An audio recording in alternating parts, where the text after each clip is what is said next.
Siku ya 8, moyo safi wa Bikira Maria, ushindi dhidi ya dhambi.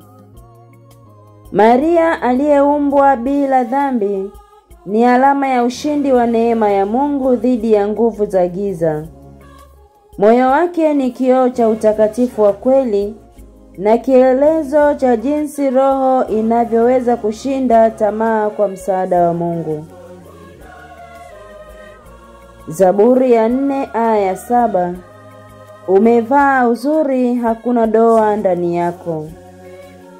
Naye Mtakatifu Maximilian Kolbe anasema, moyo safi wa Maria utashinda.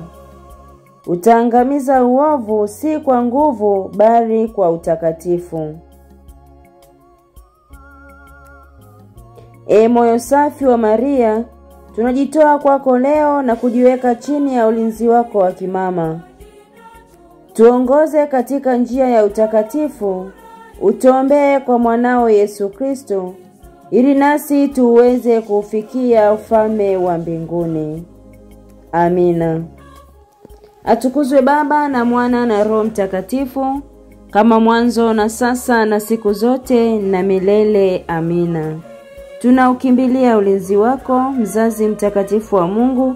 Usitunyime tukiomba katika shida zetu, utuokoe siku zote kila tuingiapo hatarini.